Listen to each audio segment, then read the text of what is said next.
हमारे साथ राम कृपाल जी मौजूद हैं। राम कृपाल जी, ये औरंगजेब की बातें, अशोक सम्राट की बातें, सिकंदर की बातें, चंद्रगुप्त मौर्य की बातें, इस युग पर बात क्यों नहीं हो रही है? अभी जो जनता जिन मुद्दों का जिक्र चाहती है अपने नेताओं से, वो क्यों नहीं हो रहा?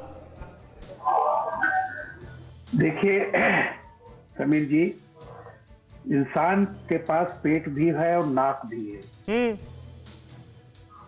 पेट की भी जो चर्चा होगी, नाक की भी चर्चा होगी। कोई भी जिंदा समाज जो संघर्ष करता हुआ आगे बढ़ रहा है, उसे अपनी सांस्कृतिक पहचान भी चाहिए और भूख से भी लड़ना है। ये चीजें चलेंगी और ये चीजें हर समाज में चलती रहती हैं। ये इतिहासकार और देखिए, ये जनता है, सब जानती है। हम टीवी पर बैठ करके सोचे कि कुछ ज्यादा ही हम जानते हैं, जनता नहीं जानती। जनता अच्छी तरह से जानती है। उसे महाराणा प्रताप और अकबर में कौन किसने क्या किया है वो भी पता है। उसे चंद्रगुप्त मौर्य और सिकंदर में क्या किसको अपनाना है, किसको क्या है। चाहे कोई पराजित हुआ हो या जीता हो, हमारे घर में अगर कोई गिर भी जाता है, कोई अगर किसी को चोट लग जाती है, तो मेरा अपना है, उसे हम उठा के प्यार मोहब्बत करेंगे जी। हम हमेशा ताकत की जीत नहीं होती, लुटेरे आए और चले गए। लेकिन राम कृपाल जी, मैं एक प्रश्न इसी में ऐड कर दूं कि क्या उत्तर प्रदेश में जो संकेतों की राजनीति है वो अभी भी ज्यादा शक्तिशाली है, बजाय इसके कि जो सिर्फ खालिस जो आम जनता के सड़क, बिजली, पानी, रोजगार, इनके मुद्दे? मैंने आपसे कहा ना कि देखिए, पेट से नाक पर बात पहुंचती है। जब पेट भर जाता है तो उसके बाद कहीं ना कहीं नाक की बात भी आती है।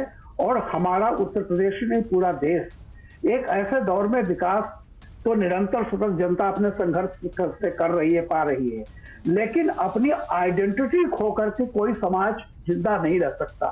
और अगर यह हजारों साल के बाद आइडेंटिटी की तलाश है, वो हर आदमी को तलाश है, चाहे वो अमीर है, गरीब है, मध्य वर्ग है, सबको तलाश है। आप उस आइडेंटिटी की लड़ाई है, और उस आइडेंटिटी की लड़ाई को सारी पॉलिटिकल पार्टी अच्छी तरह से जानती हैं कि यहाँ सिर्फ भोजन, भजन और भय मुक्त समाज, ये तीन चीजें हैं आज की तारीख में जो बिल्कुल दिखाई पड़ रही। चाहे उनका जिक्र कीजिए ना कीजिए, बिल्कुल वो अलग अलग बातें हैं, लेकिन ये तीनों चीजें हैं। भोजन, भजन का मतलब मेरा किसी एक धर्म से नहीं है, एक जिसको आप कहते हैं स्पिरिचुअलिटी की तरफ जाना, और एक भय मुक्त समाज। ये तीनों चीजें हैं, तीनों मुद्दे हैं।